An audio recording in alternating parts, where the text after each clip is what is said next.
Hi, everybody, and welcome to another great episode of the Infrastructure's Code podcast. Today, we have another amazing guest, an author, Rob Hafner. Rob, how are you? Good, good. It's great to be here. Thanks for coming. As I've just mentioned, Rob is an author, and he's a cloud architect veteran. What are you writing about, Rob? Tell us about your hobbies.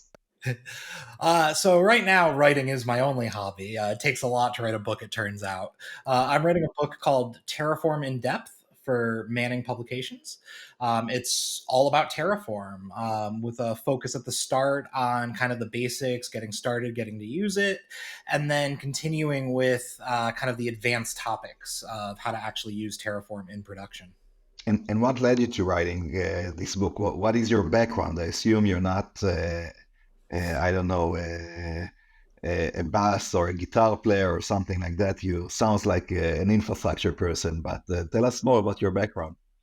Yeah, so I've been in the industry for 17 years now, which is kind of horrifying when I will say it out loud. I'm like, oh God, it's just been so long. But I've been doing infrastructure for pretty much ever. Started my first consultancy in 2005, ended up joining Malwarebytes and running all of their infrastructure for about 5 years before I switched to other startups more in the AI space. And I've been bouncing around there doing both kind of full stack API development as well as a lot of infrastructure. Great. And today you work in this small company named Comcast. Yes, I am a senior principal architect there. Awesome. So I can imagine you've seen some large scale architecture and applications. And what is the purpose of your book? Like, what are you trying to achieve? To educate the juniors to know more about Terraform, to educate those who are already aware of Terraform to become more experts? What do you think is a good objective from writing this book? It's a little bit of both of those, but with a real focus on practicality, like learning how to use Terraform, but learning how to use it with other people as part of a team, how to Mhm. organize your code. You can't really dive right into the advanced stuff without doing some of the basics. So the first part of the book is really focused on giving people a solid foundation in Terraform itself. Okay. Just learning the basics of HCL at the start, figuring out what even a declarative language is compared to like imperative or other style languages, and really just showing what the value of Terraform is, alongside as many real world examples and practices that I can bring up. As the book goes on, each chapter kind of builds off of the previous, and more advanced topics come into play. Chapter 4 just came out this week, and that was what I think is kind of one of the last of the like beginner learning chapters. And then now chapter 5, 6, 7, these are all much more advanced topics, talking about things like state management, discussing how Terraform actually does planning, with a focus on a lot of the troubles that you could come into, and how to kind of get around them. Yeah, so I see you have at least two parts for your in your book. Getting started with Terraform is the first part, and Terraform in production Mhm. is the second part, which implies about the maturity of the user who uses Terraform. Can you tell us a bit specifically about your background with Terraform? When was the first time that you started using Terraform? What were your thoughts, and what led you into Terraform? Yeah, so I remember the first time I used Terraform, it must have been maybe 2016 or 17 while I was working at Vicarious. And for those of you who haven't done it before, setting up a VPC in AWS can be a painful process. Some people use scripts and other stuff to get it. I mean, I've even tried using Puppet before Terraform became more popular. But it's a painstaking process. And the first time I actually launched a VPC with Terraform, it took about 45 seconds. And it kind of blew my mind. It just made it Yeah. so much easier to actually follow best practices where you can isolate things based off of the network and divide things up. And that combined with the ability to expand your modules, like you treat them like software, which means that you could add new features, you could add new functionality, and that gets pushed out everywhere compared to, before when you had to kind of build everything yourself, create the network on your own, where trying to backport updates and fixes was a much more manual and painful process. And so the first time I used Terraform, it kind of just blew my mind with just how easy it was to start treating infrastructure like code and take advantage of everything around that.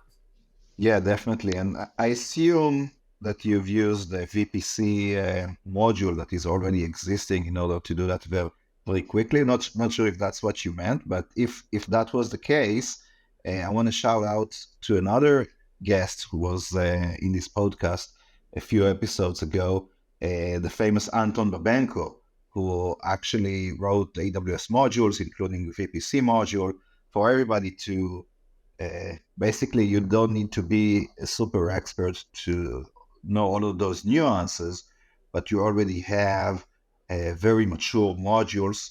For example, for AWS, thanks to Anton Babenko, who is the maintainer of those modules. So you can just take those and easily create the resources that you need in AWS. In this example, have you been using modules of others? I assume you have. It's a bit of a mix. Anton's modules are, of course, famous in the industry. So even if you're not using them directly, you definitely want to look at them as an example of what you can build out. I definitely use modules a lot when I'm working on trying to prototype or build things out. I've also found that depending on the company and the needs, sometimes the public modules don't necessarily work. So you can use them kind of either as a starting point or build your own. Regardless, though, I think it's really important that if you're inside of a company, you don't have every team building out their own modules, but have some level of shared modules that you can use. So that way everyone can kind of build and take advantage of everybody else's knowledge. And so you don't need to be an expert on every single piece of technology out there. I mean, with AWS, it's impossible to know everything. I mean, by the time you've got a good grasp on stuff, reInvent comes around and now they've got 40 new products. So even just, scrolling through the last week, seeing everything that's been announced, I'm like, I have so much more learning to do. Yeah. So using the public modules makes a lot of that learning easy. When playing around with SageMaker, for example, I've often just pulled one of the public modules and used that to get started rather than building my own or trying to learn the underlying system the same day I'm trying to do all sorts of other stuff to learn about it. Yeah, and you start mentioning that if you're working within an organization, and I think in general it's important to understand not just how to use Terraform, but how to use Terraform in production and as part of a team that delivers software. And you start mentioning that if you work within an organization, good chances that you need your own modules, which are not the public modules. Sometimes you can publish those publicly, and sometimes you need to keep those modules privately. It depends on the culture and the policy of your organization. From our experience in M0, if you're using private modules, it's very helpful for your organization to have some kind of a solution for a private module registry. Sometimes we haven't spoken about that yet in this episode, but in more extreme cases, you might be even writing private providers, but this is a different thing. But the private modules is a very common thing that we see in organizations, and to manage those properly and to allow collaboration between the different infrastructure developers is key for the success of the company. Can you share about your experience working in companies and collaboration? Maybe my private module is one example, but what are your important recommendations for infrastructure teams when they try to collaborate, working on infrastructure and writing Terraform code? What do you think are the most important things that are important for those teams to do? So you definitely hit on one with the private module registry. It is definitely possible to just use GitHub as a model registry, but you lose some of the nice features of Terraform, especially around semantic versioning. If you're just pulling in references from GitHub and using the tags. So model registries are really helpful for that. The other thing that I think is extremely important, though, is proper CI/CD pipelines. Yeah. This is the same as any other software project. You don't just merge things in without testing them, and you want to take advantage of tools that are out there to help you increase quality. And so, with a proper CI pipeline, you can do, use tflint, you can pull in the various security scanners, things like checkoff or sneak. You can run speculative plans so you can actually see what type of changes your infrastructure is going to have. For me, those are just absolutely vital for any team because otherwise you don't necessarily know what people are doing. And there's some other obvious stuff that's really important, like making sure you have a proper back end for state management. Like I've seen teams do some scary, scary things around that. But even when you have the proper back end set up, like make sure you've got backups in place, make sure you've got a procedure for if something goes wrong. With Terraform, and especially when it comes to state, it's powerful, but it's dangerous. And you don't want to lose your state or end up with a problem where you're manually importing all of your resources back in. So for resilience sake, you want to have backups. But again, the CI/CD pipelines, I cannot stress enough how important those are because they're what catch issues before you actually deploy. They're, what are going to catch the problems or areas where people, might have made a mistake. Yeah, definitely. So you don't recommend just opening huge pull requests of hundreds of lines of code and uh, trust that it's going to be okay merging those and execute that in production. That's not the best practice, you believe? No, and I personally believe that you're much better off having 5 small updates than you are having one large update, and that you should deploy things, quickly and often. If you're holding off on doing deployments until like a change merge window, or you're only doing deployments once a month, then your deployments are going to be painful and hard to manage. But if you're using Terraform, you've got it tied in with CI/CD, and you have a proper deployment pipeline. So, talking about Rad AI for a second, it was a company I worked at previously for about 3 years. I was one of the first engineers there. I was the first engineer there, rather, and we built out a great team. We were deploying 3, 4, 5 times a day. But we were able to do that because we had all the safeguards that Terraform provides. People were able to make a pull request, see what the changes would be. We'd see the speculative plans, what would happen in staging. All of our modules, all of our infrastructure was modularized, which meant that we, had it with versioning. And so being able to just pick a version of our infrastructure that's in prod, it was all incredibly easy. And since we were making small changes often, it was pretty fast to do. Like you'd make a PR, the Terraform plan would come in 2 or 3 minutes, as long as you weren't updating RDS or something. We've all hit that RDS pain, I'm sure. But it makes it so your team can move a lot quickly. You've got the safeguards around it. You can see when problems are, and you can revert those problems. If you actually do accidentally put something in production or try to do a deployment and it fails, Terraform allows you to roll back, often as simple as a git revert. And so all of that in play just makes teams move much faster. And of course, if you're just using Terraform, you don't get as much of that. But when you're using Terraform along with CI/CD tools, that's the power that really comes into play. The safeguards, the ability for other people to review what's going on, being able to have that presented to them right away. So here's the plan, here's what we're changing, here's what's being deleted. That makes things fantastic. The other thing I love too, Rad AI, we did a lot of healthcare stuff. So there was a lot of disaster recovery and HIPAA type stuff that went into play. With Terraform, we were able to completely launch and include, restoring backups in another region of the entire system in less than 45 minutes. And so, in the worst case scenario where like a meteorite hits US West 2, there's still a plan in place where you can use your infrastructure as code to just launch it somewhere else. And, you want to test that out. You want to make sure that you've got systems in place to make that easy, that you've got your data in multiple places so you can do backup restores. But Terraform makes a huge part of the disaster recovery plan much nicer as well. Yeah, definitely. could not agree more. I think what you mentioned over and over again with different examples remind me just the term confidence. Once you have more and more confidence, you're able to move quicker and safer.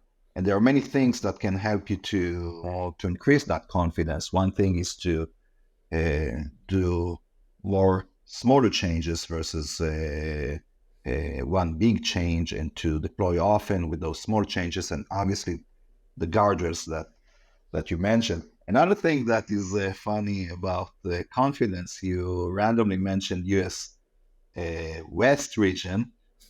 From my experience, it is a best practice. I personally recommend not to use US East 1 because everybody is using US East 1, and that's the first region to fail due to load. It's the default, but I don't recommend. What are your thoughts?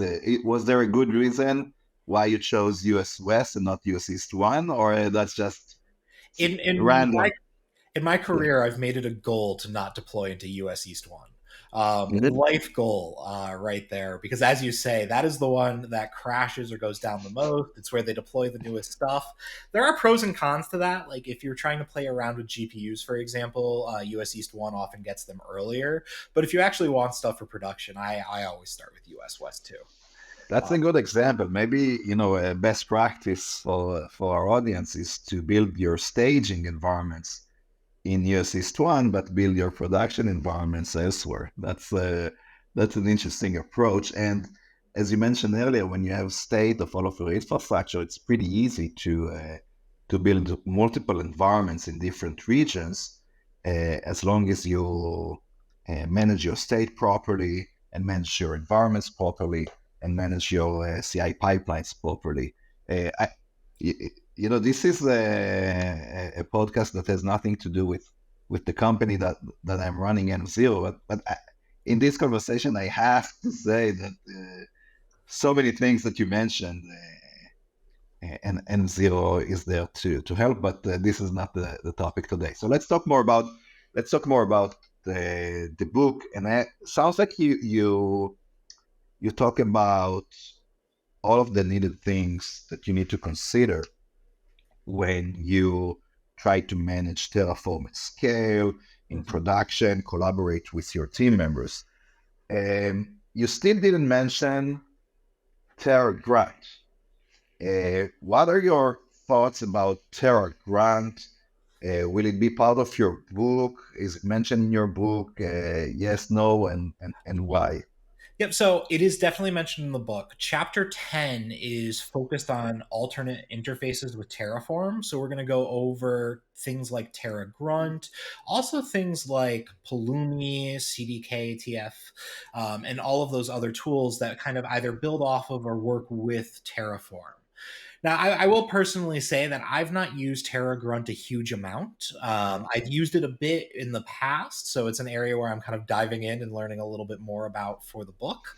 I know a lot of people love it though, and that it's a great tool. One of the biggest problems I've actually run into with this book is that there are so many amazing tools out there, both vendor based and open source. Yeah. And so chapter 7, I'm talking about CI/CD practices, and that's also going to include discussing things like N0, Spacelift, my least favorite Terraform cloud, and all of the other things around that. Um, and then chapter 10, I'm going to talk a lot more about some of the open source software and the projects where people can use to help run Terraform and build off of that. So if So, TerraGround is something you want to learn about, there'll definitely be a place for that in the book. and say something about Atlantis. You still didn't mention Atlantis. Oh yeah, no, Atlantis actually powered the first startup that I worked at. We ran that itself. Now, I do think that there's a little bit of a pro and con to self-hosting. These days, I'll be honest, I'm a little biased towards just letting somebody else host it and manage it, because one of the Yeah. things that I always am worried about is if my infrastructure is having a problem, does that include everything that's running it? So if I'm running, say, Atlantis in US West 2, and US West 2 happens happens to go down, and so is all of my other infrastructure. To do that properly, that means I need to make sure that Atlantis also has a backup somewhere else. And so the complexity ends up growing when you try to get high availability for the applications you're running. And at that point, I would rather just throw money at somebody, to be perfectly honest. And so that's where some of the other vendors kind of come in. It is a great tool, though, and I'm really excited by the fact that they've joined the Cloud Native Compute Foundation and are joining a foundation, because I also have just a huge bias towards open source stuff. I got started with development even before my first consulting company. But back in high school, I wrote open source software. And ever since then, it's something that I've absolutely loved and enjoyed. So when I see open source tools out there, I always get excited. Okay, so this is maybe a good opportunity for you maybe to consider renaming the book instead of Terraform in Depth to be named Open Tofu in Depth. Just a thought. I honestly, it's something that has come up, and I keep joking with everybody that like the first edition is going to be Terraform in Depth, and the second edition is going to be Open Tofu in Depth. That's awesome. So if you actually look at the book, you might notice that chapter 1 is a little light at the moment. I did not like there's kind of a blank section just waiting for content, and that's me waiting for the Open Tofu stuff to mature a little bit so I can talk in depth about exactly what happened there, how things played out, and kind of what my recommendations are moving forward with that. At the same time, though, I want to see Open Tofu have their first production release, and then I want to watch that process a little before I commit things to Word. So I personally am very optimistic around it, though. I think that the people involved with it, first of all, are some of the most amazing people. I'm in their Slack network. I've been chatting with people, gathering info for my book, of course. But I'm just so enthusiastic about what they're doing, seeing some of the issues that have been stuck in the issue queue for years, finally getting looked at. Yep. With Yep. To me, I am honestly looking at everything in a very positive light, where the community and this fork can potentially be way more powerful than Terraform was originally, simply because of the opening community nature, the encouragement for people to contribute, and the openness of the Open Tofu group. So at the moment, the book isn't going to be Terraform in Depth, but I am pretty positive that by the time we come around to a second edition, which at the rate Terraform is moving, I can't imagine we'll be too far down the road. I imagine it will be mostly focused around Open Tofu. And I have to imagine that if you are someone who works at HashiCorp right now, you have to be wondering, like, why are these decisions being made, and have they really thought things through? This is super interesting. Today is December 1st. I'm not sure when this episode is going to be published. You mentioned about OpenTofu stable version, so stay tuned. It's going to happen soon. Maybe even before this episode is going to be published. I'm honored. It's an important disclaimer. I am one of the key folks behind OpenTofu, and we are strong believers in everything you said. Thank you for mentioning, being impartial and working closely with the community. This is very important for the success of OpenTofu as any other open source project. One last question. So let's say my organization is writing more and more Terraform or OpenTofu, and I still have tons of cloud resources that were created in the past that don't have their equivalent in code, and they also sometimes have updates. What is your recommendation? I think there are 3 options to consider. One is to continue as is and continue manage those manually by ClickOps, and only write Terraform code for the new architecture that is being created. Another option is to have a developer and start migrating those by writing Terraform code to those that are being changed, or maybe everything. The last option is to use something like Terraformer or other tools to automatically try to generate infrastructure as code, such as Terraform, to your existing cloud resources. What do you think is the recommended best practice for organizations to handle maybe the majority of their cloud resources that are still uncodified? So I would say that and I'm going to start from an organization that has just never used Terraform before. I think that the first thing you want to do is start building some of your new stuff in Terraform, get your processes in play, make sure that you have, those CI/CD pipelines, and don't try to do those at the same time you're doing a migration, because then you're basically trying to do two big tasks at once. Start with a smaller project, define everything out, and get that working with your pipelines so your staff are upskilled and the engineers know how to actually use Terraform in a nice way. Once you've got that, then the question is, what do you do with everything else? I personally have found that giant migration projects where you say move everything over basically ends up forking a system, not necessarily migrating the system. And you also don't get the benefits right away of Terraform. What you end up with is a large migration project. And unfortunately, a lot of the systems that will automatically generate the Terraform based off of your current system, well, those aren't always going to generate the best Terraform, and those might also make decisions that you might regret later on. I think for that kind of thing, you want to do things more manual and more locally. So if I was somebody in an organization that was adopting Terraform for the first time, I'd have a team build out one of the new projects using Terraform. Once they were good with it, I would start trying to migrate things into Terraform piece by piece. So that way, every time you migrate a service in, it's now controlled by Terraform. You can control that in other places and slowly pick things off of your existing system until eventually your Terraform system has all of it or most of it in. You'll probably reach a point where you look at it and you're like, okay, let's just finish up what's left. Like, we got 2/3 of it. There's some low hanging fruit over here. Let's just wrap it up and bring it in. But in most of my experience, you don't want to do like a giant migration project that it's going to like span over multiple quarters. Of course, this also depends on what your architecture and your infrastructure is. If you're primarily using a monolith application and just spinning up a bunch of EC2 instances in an auto-scaling group, that might be simple enough where you do just want to do a straight up migration.